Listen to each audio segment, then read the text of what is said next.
estos criminales de otro tipo, que nadie sabe ni quiénes son, se están beneficiando. Entonces algo tiene que hacerse. Y eso creo que el Congreso tiene el deber de reunirse para tratar el tema.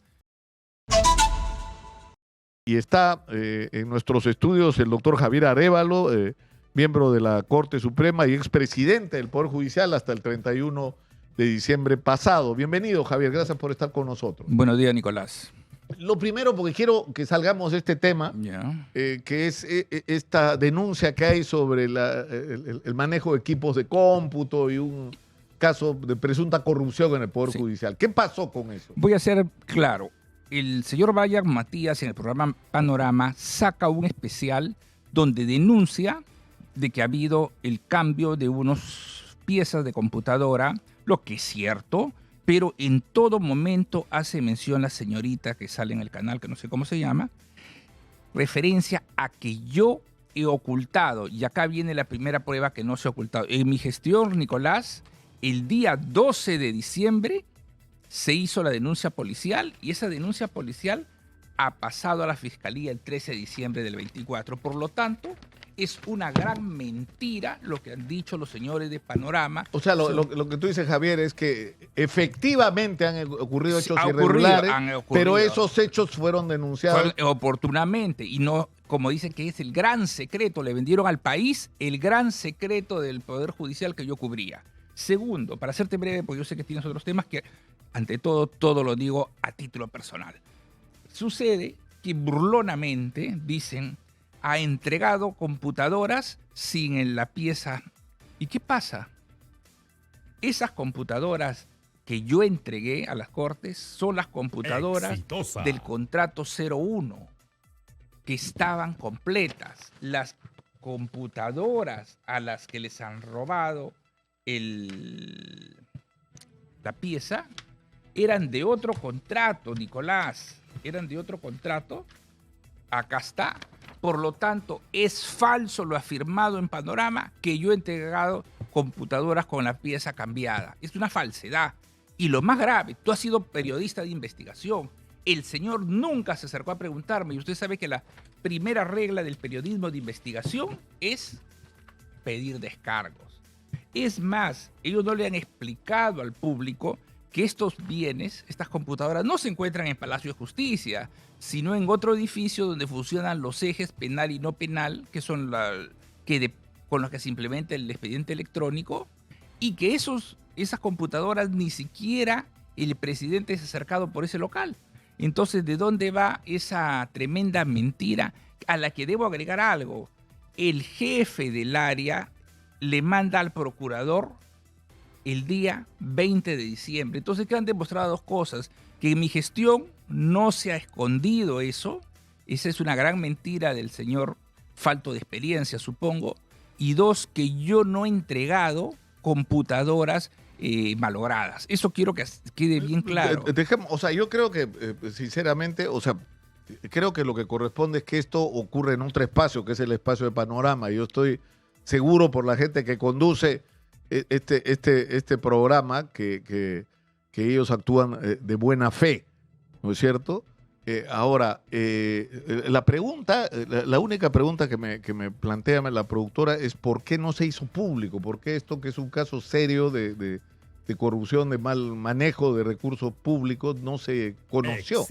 Ya, le comento, Nicolás. Uno, este tema se ha desarrollado a fin de año, casi acabando mi gestión. Dos, no es que el presidente del Poder Judicial va a la comisaría. Hay funcionarios que han hecho ese trámite.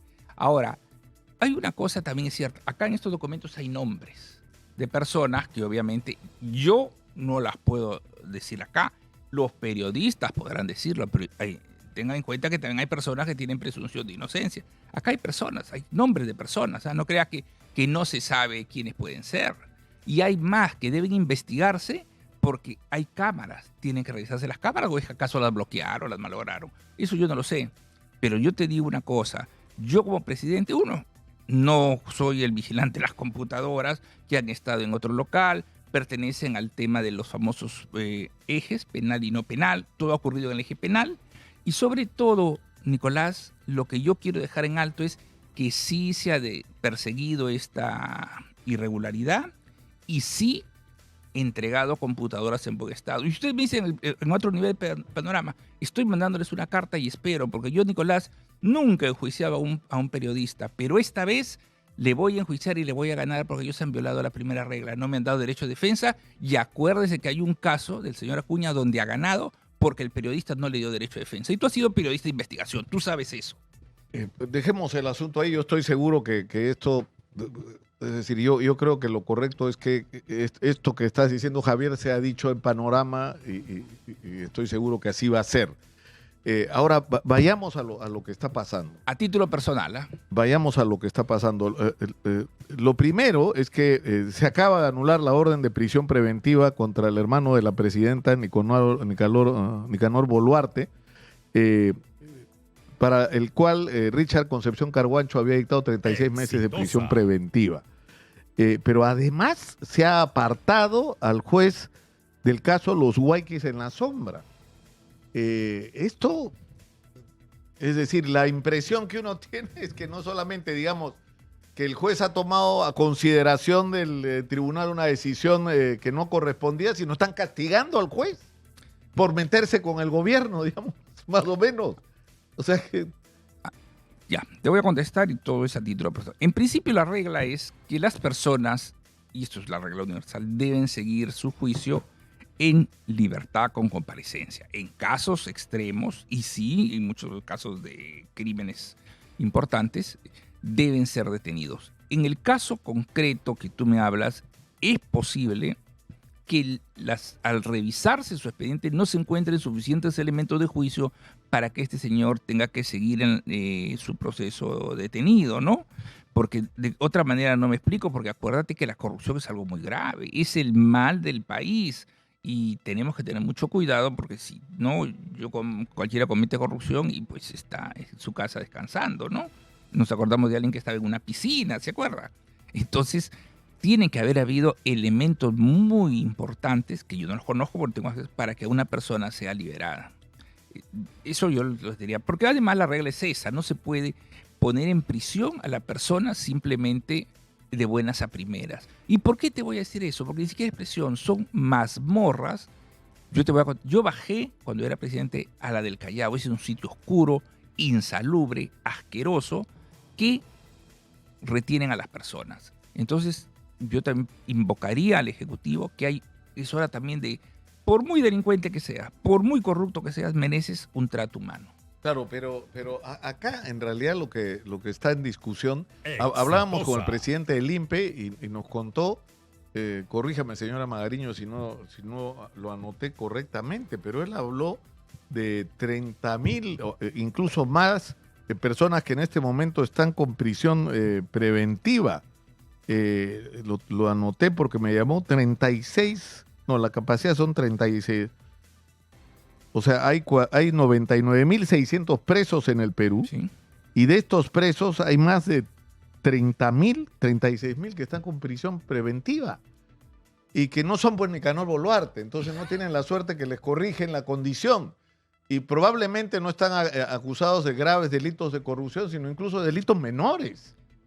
Eso... Entonces, a mí lo primero que me parece desequilibrado es cómo podemos tener 30,000 personas y solo nos ocupamos de la injusticia, de la prisión preventiva y los excesos, cuando es un político o un empresario corrupto. Totalmente de acuerdo contigo. ¿Cómo ver 36,000 personas? Lo que se tiene que hacer es frenar eso. ¿Por qué hay 36,000 personas? De esas 36,000 personas, no creo que los 36,000 que tú dices sean pues extorsionadores, violadores. Posiblemente muchos estén por otros delitos y quizás sean muchos inocentes. Eso se tiene que revisar. A eso estábamos nosotros cuando estaba en la presidencia apuntando a revisar. Pero ten en cuenta algo. Tiene que verse desde la fiscalía. La fiscalía no puede pedir prisión preventiva simplemente para encerrar a alguien y después investigo. Así no es, señor Lucar. Eso no puede ser. Pero ya. El problema es que eso es lo que está ocurriendo, pero no necesariamente en los casos a los que se hace referencia. Es decir, es evidente que el señor, por ejemplo, se habla de peligro de fuga. ¿Qué hizo el señor cuando salió la resolución judicial? ¡Se fugó! Es decir, le dio la razón a Richard Concepción Carguancho. Realmente había peligro de fuga. Y la prueba es la conducta del propio Nicanor Boluarte. Pero lo segundo es que él es un hombre muy poderoso y que ha influido o puede influir sobre el proceso de investigación. Es decir, que es una amenaza para el desarrollo del proceso de su permanencia en libertad. Pero la controversia más importante, que yo quisiera que tratemos extensamente, porque tenemos que ir ya a la pausa. Vamos a ir a la pausa, es la siguiente. Richard Concepción Carguancho, en su resolución, dijo que no se podía aplicar la ley 32-108 aprobada por el Congreso sobre el crimen organizado. Y lo hizo no de una manera arbitraria, se tomó mucho tiempo, la resolución judicial es muy grande, tiene, es decir, da muchas razones del porqué de esta decisión, porque él lo que sostiene finalmente es que una ley no puede tener nombre propio, es decir, no puede haber sido emitida para favorecer a una o un grupo de personas, pero en segundo lugar, que tú no puedes aplicar una ley que entra a su vez en conflicto con principios constitucionales o con compromisos internacionales adquiridos por el Perú a través de la suscripción de convenios y protocolos, ¿no es cierto? O sea que era absolutamente razonable lo de Carguancho, lo de Concepción Carguancho, y lo están castigando, Javier. Y estábamos hablando de la resolución que anula la orden de prisión preventiva dictada por el juez Richard Concepción Carguancho contra Nicanor Boluarte por 36 meses contra él y otros investigados. Pero además toma una decisión que es una especie de sanción, retira a Richard Concepción Carguancho del caso de los Huayquis, como se le ha llamado, los Huayquis en la sombra. Y el problema es que en la resolución lo que están cuestionando es el derecho del juez Richard Concepción Carguancho de actuar como actuó. Es decir, usted debió aplicar la ley del Congreso que, ¿no es cierto?, modificaba la ley sobre crimen organizado. Bueno, ante todo, desde acá decirle a todos los jueces, nosotros, de acuerdo al artículo 138 de la Constitución, tenemos la facultad de hacer control difuso. Por lo tanto, cuando encontramos una ley que contraviene la Constitución o convenios internacionales ratificados por el Perú, tenemos que inaplicarla. Eso, como que 2 más 2 son 4, señor Lucas. O sea que lo que ha hecho Richard Concepción Carguancho en su resolución es legítimo. Si es decir, no es que hay una ley y el juez tiene que aplicarla. No, señor. El juez la aplica mientras no contradiga la Constitución y no contradiga convenios. Y en cualquier rama del derecho, si yo encuentro que una ley es contradictoria, la inaplico. Entonces eso tiene que quedar bien claro. Contrario a la Constitución, contrario a convenios internacionales ratificados por el Perú, no la aplicamos. Y por eso no me pueden castigar. Eso quiero ser claro, Nicolás. No es decir, ha sido injusta la decisión sobre Richard Concepción. O sea, felizmente las resoluciones judiciales pueden ser discutidas, ¿no es cierto? Por supuesto. Poco falta para que nos impidan hacerlo, pero lo cierto es que, digamos, desde el punto de vista jurídico constitucional, la manera como ha procedido Richard Concepción Carguancho es correcta, pero además yo quiero insistir sobre esto. Es decir, para que a ti te dicten prisión preventiva hay requisitos. La primera es que haya elementos, ¿cómo le llaman ustedes? Indicios, graves y fundados indicios, ¿no es cierto? Que estás involucrado en un delito que si fueras condenado irías a la cárcel porque hay prisión para el delito que te atribuyen. Pero de ahí viene el hecho de que tu permanencia en libertad para seguir con ese juicio o ese proceso, esa investigación primero y el juicio después, no ocurra que tu permanencia en libertad pueda amenazar la investigación, puedas interferir en la investigación y más aún, o más grave aún, que pueda fugar. Es correcto eso. El solo hecho, quiero insistir en esto, de que cuando sale la resolución Nicanor Boluarte desaparece, es la prueba de que Richard Concepción Carguancho tuvo razón en su decisión. Entonces, ¿por qué se la corrigen? Por presión política.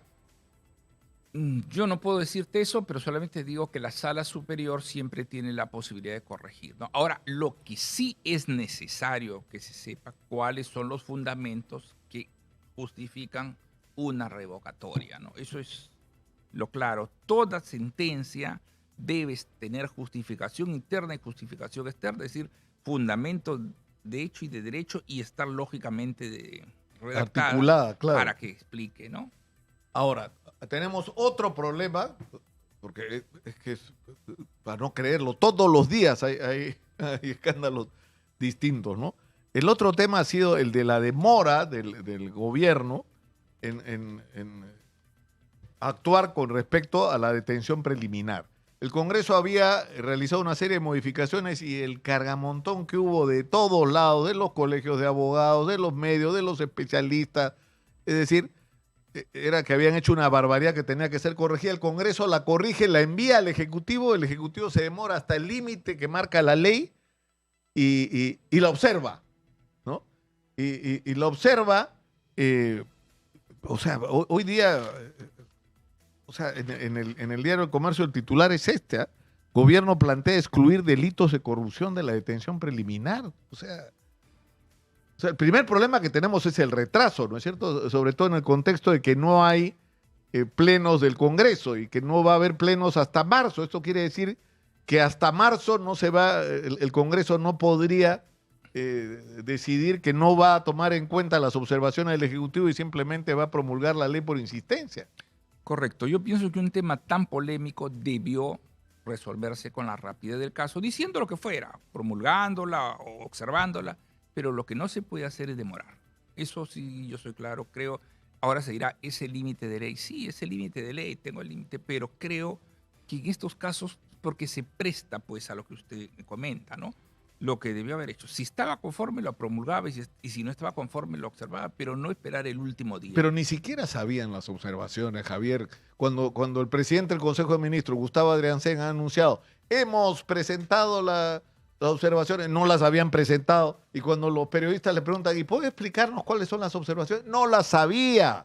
El presidente del Consejo de Ministros no sabía qué era lo que estaban observando de la ley. Es decir, que hasta el último día ni siquiera habían discutido en el Consejo de Ministros este tema y no tenía conocimiento. Es decir, que acá las decisiones no las toma Gustavo Adriancén, eso está claro, ¿no?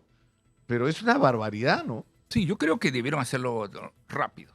No debieron haberse demorado tanto porque, vuelvo a decirte, la decisión que fuera tenía que tomarse rápido porque ha creado esta situación de malestar, esta situación de limbo, porque ahora es un limbo esto. No, pero además en términos reales está favoreciendo, es decir, mientras no se produzca la decisión del Congreso, la ley sigue vigente y por lo tanto no la puedes aplicar, a menos que seas capturado en flagrancia cometiendo un delito, no te pueden aplicar la detención preliminar. Sí, eso es correcto. lo que está pasando en este momento y entre otros, y eso es lo que ya a estas alturas yo creo que nada nos llama la atención. ¿Quién es uno de los favorecidos con que esto está ocurriendo? El vocero presidencial, para el que se ha pedido detención preliminar. Y no se le puede dar prisión preliminar porque la ley del Congreso, que el Congreso quiere corregir, no se ha modificado por decisión del Ejecutivo hasta ahora.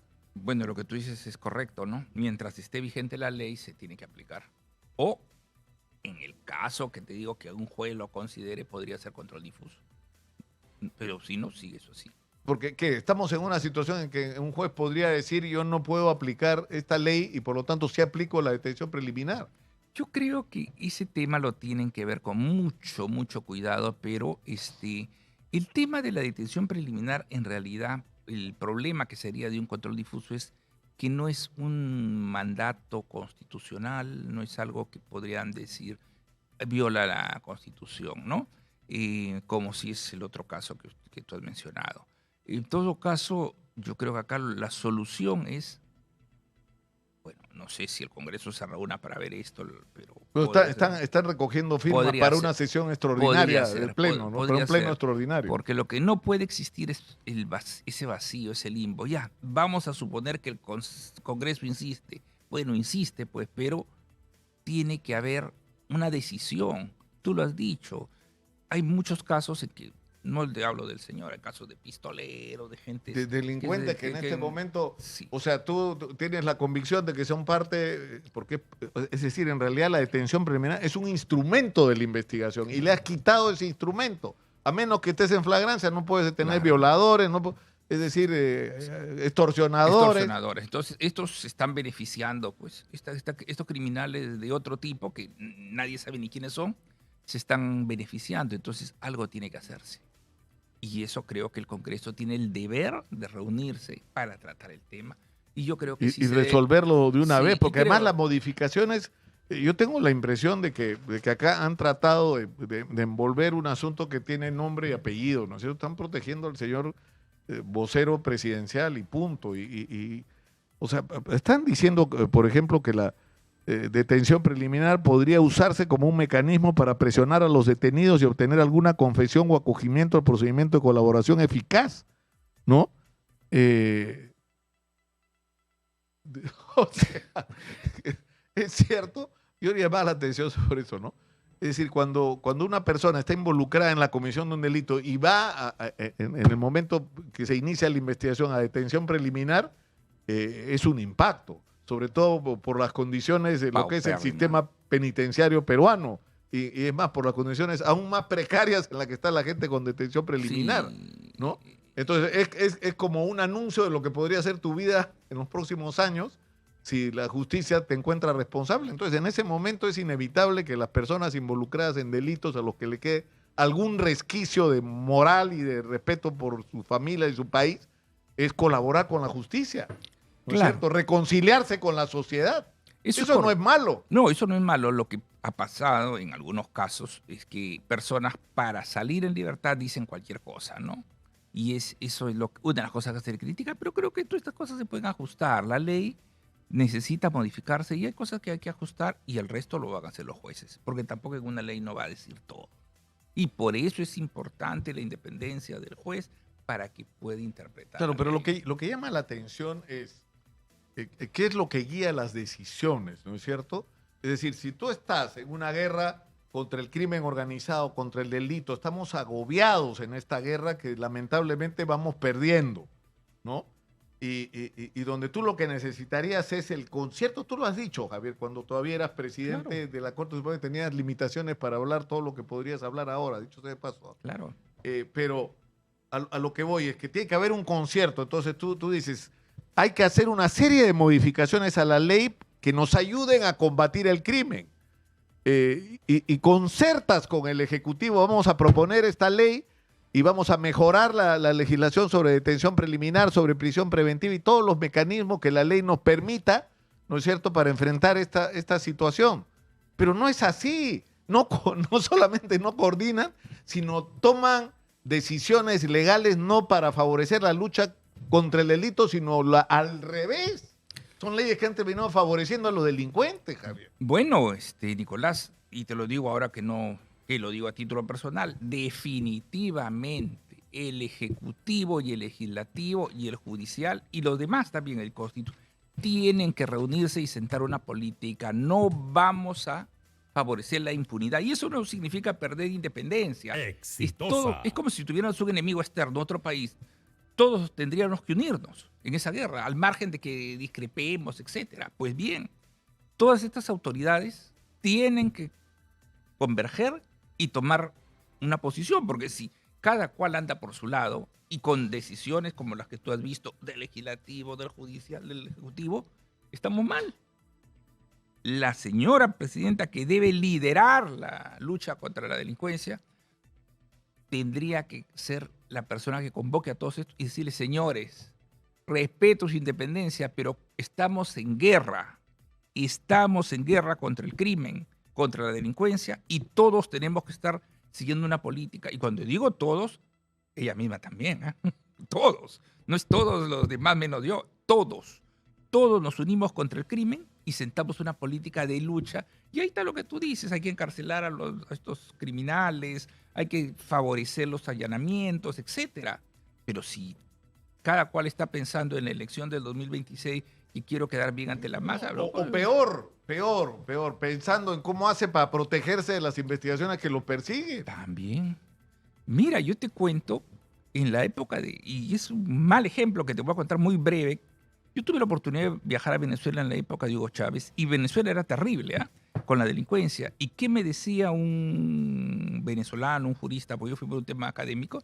Me decía, Hugo Chávez no se mete con la delincuencia porque la delincuencia es de origen popular y chocaría con las masas. Bueno, pues hay que si acá tenemos que chocar con las masas, chocamos, porque hay que defender. Y yo no creo que la masa peruana sea de delincuentes, no, todo lo contrario. En este momento son víctimas. Son víctimas la gran masa, ¿no? Las más importantes víctimas son la gente La pobre, gente ¿no? pobre, ¿no? Entonces proponía, bueno, algunos piensan de que porque muchos delincuentes son de estrato popular van a chocar con la masa y no quieren perder. Además, acá no se trata de que mi próxima votación, mis próximas elecciones, acá hay que ser valiente y sacar pecho y decir, bueno, voy a enfrentar. Una última pregunta. Tú dices, habría que, y tú lo has vivido, porque has sido presidente de la Corte Suprema. Dina Boluarte es presidenta, o sea, ha participado en el gobierno desde el 2021 y es presidenta de la República desde diciembre, ¿no?, del 2022. 7 de diciembre. ¿Hasta cuándo vamos a esperar a que haga lo que se supone que debe hacer y no hace? Bueno, y que es protagonista semanal de algún nuevo escándalo. Yo pienso que la señora presidenta constitucional de la República, y con todo respeto le digo, tiene que cambiar cómo está trabajando. Tiene que cambiar. Las cosas tienen que cambiar y la señora presidenta debe cambiar. Y cuando digo cambiar, cambiar la política. Pero ¿qué pasa si no quiere cambiar? Porque ya, es decir, yo creo que la sociedad ha sido muy tolerante con ella y ha dicho, bueno, pues aguantaremos hasta el 2026 y nada. O sea, no. Bueno. ¿No tendría que irse la señora? ¿Tú piensas que es un riesgo demasiado grande que se adelanten las elecciones? Yo pienso que un adelanto de elecciones podría ser una alternativa. Podría ser, pero démosle la oportunidad de que haga esa convocatoria que la debió haber hecho hace tiempo y esa firmeza de decir estamos en guerra. Porque si mañana tuviéramos la guerra contra un país extranjero, todos nos uniríamos. Nicolás Núcar, la señora Boluarte, Javier Ábalos, todos. ¿Y por qué no nos unimos para derrotar al crimen? ¿Qué pasa? Y cuando digo crimen va desde el corrupto hasta el extorsionador, a todos. Porque acuérdate que la corrupción le roba recursos al Estado que se pueden utilizar en la lucha contra la criminalidad. Eso una última pregunta ahora sí. El caso Keiko, el hecho de que se haya retrotraído hasta la etapa intermedia, como dicen ustedes los especialistas, los juristas, ¿no es cierto? Claro. Es decir, van a tener que volver a acusar. Es decir, estamos regresando, ¿qué? Al año, 2 años atrás. Exactamente, no conozco ese caso, hasta dónde lo han retrocedido, pero solamente le digo una cosa, Nicolás. Hay que hacer el trabajo con seriedad, porque tampoco podemos estar enviando el expediente al juez para que rebote, vaya y venga, porque esto no es así. Tiene que trabajarse bien. Si no se trabaja bien, esto no va a caminar y vas a tener lo que tú estás criticando. Pero ¿eso qué significa? ¿Que José Domingo Pérez no ha hecho bien su trabajo? Bueno, o que acá lo que ha primado es una presión, es decir, se llamaba la atención, hace un año, Eloy Marchán creo que fue, de Hildebrand en sus 13, decía que el cambio, que no importaba lo que pasara en la investigación, más o menos estoy resumiendo a mi manera la tesis, pero que como que no importaba lo que pasara en la investigación de José Domingo Pérez ni lo que pasara en el juicio en el momento que empezara, porque con los cambios en el Tribunal Constitucional iba a sacar a Keiko de este proceso. Y tal cual se previó hace un año por este periodista ocurrido. Bueno, definitivamente no conozco la investigación del doctor Pérez ni el caso, pero te digo que si eso que tú me dices fuera cierto, eso no debe ser, no debe existir. No debe haber maneras de retirar a un juez, a un fiscal de alguna actividad, de algún trabajo, si es que está actuando ahí. No conozco el caso, sobre el caso no me pronuncio. Solamente permíteme una última cosa que no tiene nada que ver con esto. Simplemente, hoy día se cumple un año más de la batalla de Miraflores.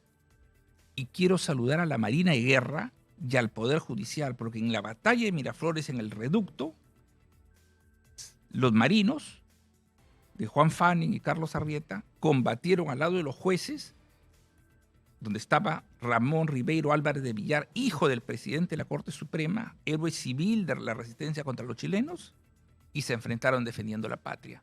Por eso hoy día deberíamos en todo sitio recordar a estos héroes y pasan desapercibidos. Mis saludos a la Marina de Guerra del Perú y también al Poder Judicial. Gloria para Juan Fanny, y Carlos Arrieta, eternos héroes del Perú, para don Juan Antonio Ribeiro Estrada y para don Ramón Ribeiro Álvarez del Villar, héroe del Poder Judicial. Muchas gracias. No, buen punto para terminar. Muchas gracias. Javier Arévalo, miembro de la Corte Suprema y expresidente del Poder Judicial, ha estado con nosotros.